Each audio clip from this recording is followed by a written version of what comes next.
बिस्मिल्लाहिर्रहमानिर्रहीम। प्यारे बच्चों, अस्सलाम वालेकुम। गौहर पब्लिशर्स की जानिब से खुश आमदीद। हमारा मोटो है redefining the geography of education through digital resources for conceptual learning. मेरा नाम साजिदा नूर है। आज के इस वीडियो लेक्चर में हम गौहर निदाए उर्दू जमात शशुम के सबक नंबर 6 वक्त सहर की मश्क का बकिया हिस्सा करेंगे। तो आइए चलते हैं हासिलात तालुम की जानिब। प्यारे बच्चों, आज के इस लेक्चर के बाद आप इस काबिल हो जाएंगे कि गुरोही अल्फाज यानी मुतलाजिम अल्फाज का इस्तेमाल कर सकें, अल्फाज के मानी के इंतखाब में लुगत और थिसॉर्स का इस्तेमाल कर सकें। प्यारे बच्चों, पढ़ने से पहले मैं आपसे चंद सवालात पूछना चाहूँगी। मुझे ये बताएं कि मुतलाजिम अल्फाज से क्या मुराद है। जी बिल्कुल दुरुस्त जवाब है आपका। किसी लफ्ज़ को सुनकर उसकी निस्बत से हमारे जहन में जो दूसरे अल्फाज आते हैं उनको गुरोही अल्फाज कहते हैं। जैसे आसमान जब हम सुनते हैं तो फ़ौरन हमारे जहन में चाँद, सितारे, सूरज जो है वो आ जाते हैं जो आसमान पर मौजूद होते हैं। मेरा दूसरा सवाल है आपसे, क्या आपने कभी लुगत का इस्तेमाल किया है? लुगत जिसको हम इंग्लिश में डिक्शनरी भी कहते हैं। बिल्कुल ठीक जवाब, ज़बरदस्त। ये बहुत अच्छी सरगर्मी है कि आप लुगत का, डिक्शनरी का इस्तेमाल करते हैं। इससे आपके ज़ख़ीरा अल्फाज में इजाफ़ा होता है। ये बहुत अच्छी आदत है, इसको हमेशा इसी तरह से जारी रखिएगा। प्यारे बच्चों, आज जो हम सरगर्मी करने जा रहे हैं वो है ज़ुबान सीखें। ज़ुबान सीखें में हमारे पास है मुतलाजिम अल्फाज। मुतलाजिम अल्फाज की तारीफ़ आप स्क्रीन पर देख सकते हैं। इस तारीफ़ को अच्छी तरह से जहन नशीन कर लीजिएगा। नीचे मिसाल भी दी गई है। वो अल्फाज जिनको बोलते वक्त उनसे मुतालिक दीगर निस्बत से अल्फाज जहन में आ जाते हैं गुरोही या मुतलाजिम अल्फाज कहलाते हैं। जैसे हम लफ्ज़ दरिया सुनते हैं तो हमारे जहन में पानी, साहिल, मछली और लहरें के अल्फाज फ़ौरन आ जाते हैं। प्यारे बच्चों, अब हमारे पास जो काम करने के लिए है वो क्या है? वो ये है कि हमने दर्ज झेल के 3-3 गुरोही अल्फाज लिखें, फिर हर एक से एक एक जुमला बनाएं। अल्फाज क्या हैं? बादल, यानी लफ्ज़ बादल जब हम सुनते हैं तो हमारे जहन में कौन कौन से लफ्ज़ आते हैं? बारिश, घटा, उसके बाद धनक। इनको जुमलों में हम इस्तेमाल करेंगे। बारिश, बारिश क्या? बारिश के बाद मौसम बड़ा सुहाना होता है। घटा, देखते ही देखते चारों तरफ घटा छा गई। धनक, आसमान पर कमान की सूरत धनक नमूदार हुई। उसके बाद हमारे पास लफ्ज़ जो दिया गया है वो है ख़ज़ां। लफ्ज़ ख़ज़ां को सुनते ही हमारे जहन में जो अल्फाज आते हैं वो कौन कौन से हो सकते हैं? जी हाँ, पतझड़, क्योंकि ख़ज़ां के मौसम में पत्ते झड़ते हैं।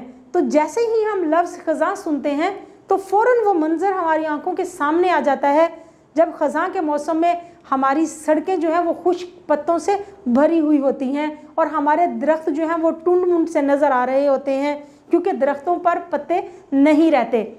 इसके अलावा ख़ज़ां को सुनकर हमारे जहन में और कौन सा लफ्ज़ आता है? बेरौनक, यानी कि चारों तरफ सब्ज़ा जो है वो ख़त्म हो जाता है, सब्ज़ पत्ते पीले होकर दरख्तों से झड़ जाते हैं, तो बेरौनकी का एहसास होता है। इसके अलावा और कौन सा लफ्ज़ हमारे जहन में आता है? ज़वाल। पत्ते, दरख्त जो हैं वो पत्तों से भरे हुए होते हैं, लेकिन एक वक्त ऐसा आता है कि वो बिल्कुल खाली हो जाते हैं, तो हमारे जहन में ख़ज़ां से मुराद ज़वाल भी आ जाता है। जब कुछ भी नहीं बचता, जब बहार होती है, मौसम गर्मा होता है, बरसात के मौसम में दरख्त जो है वो पत्तों से भरे हुए होते हैं, उरूज पर होती है उनकी ज़िंदगी, लेकिन ख़ज़ां आते ही पत्ते झड़ जाते हैं और वो बिल्कुल बेरौनक हो जाते हैं, यानी कि उनके उरूज को ज़वाल मिल जाता है।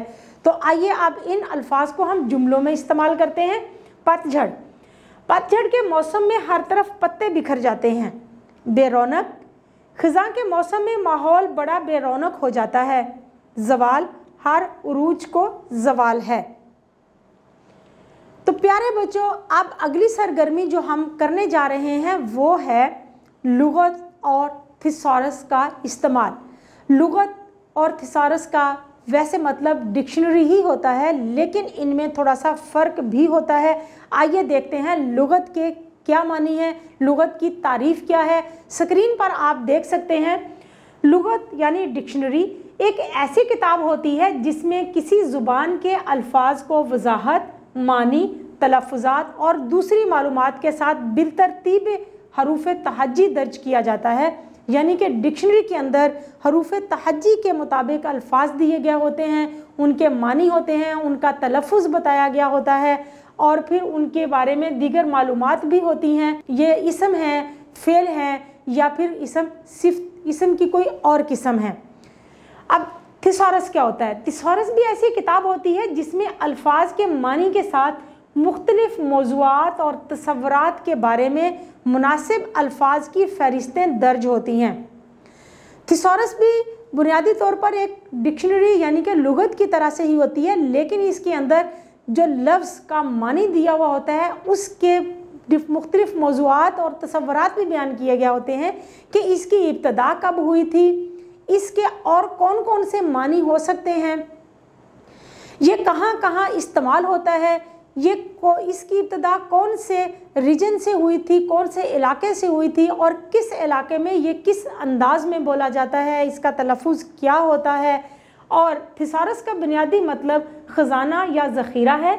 बाद में ये लफ्ज़ खजीना अल्फाज के लिए इस्तेमाल होने लगा। तो प्यारे बच्चों, जो सरगर्मी हमें दी गई है वो ये है कि रवानी और आहंग से पढ़कर लुगत की मदद से ख़त कशीदा अल्फाज के मानी तलाश करें। यानी हमारे पास आप स्क्रीन पर देख सकते हैं कुछ अशार दिए गए हैं, उन अशार में कुछ अल्फाज ख़त कशीदा हैं, उन ख़त कशीदा अल्फाज के हमने मानी लिखने हैं। तो सबसे पहले हम वो अशार पढ़ेंगे और देखेंगे कि उनमें ख़त कशीदा अल्फाज कौन कौन से हैं। इस ज़मीं का हर ज़र्रा आफ़ताब तुमसे है, ये फ़िज़ा तुम्हारी है, बहरोबर तुम्हारे हैं, ये वतन तुम्हारा है, तुम हो पासबां इसके, ये चमन तुम्हारा है, तुम हो नगमा खां इसके। हम देख सकते हैं कि लफ्ज़ आफ़ताब ख़त कशीदा है, फ़िज़ा भी ख़त कशीदा है, बहरोबर, पासबां और नगमा खां ये अल्फाज हैं जो ख़त कशीदा हैं। तो आइए अब हम इन अल्फाज के मानी जानते हैं। लुगत का इस्तेमाल करते हुए हमने जो मानी इनके तलाश किए वो ये हैं। आफ़ताब का मतलब है रोशन, फ़िज़ा ज़मीन की वुसअत, बहरोबर खुश्की व तरी यानी कि खुश्क ज़मीन और तरी जो समंदर, दरिया, झीलें ये सारी, पासबां मुहाफ़िज़, नगमा खां गीत गाने वाले। जी तो प्यारे बच्चों, उम्मीद है कि आपको आज का ये वीडियो लेक्चर बहुत अच्छी तरह से समझ आ गया होगा। अपने ताल्लुम को पुख्ता करने के लिए अपने सबक को दोहराना मत भूलिएगा।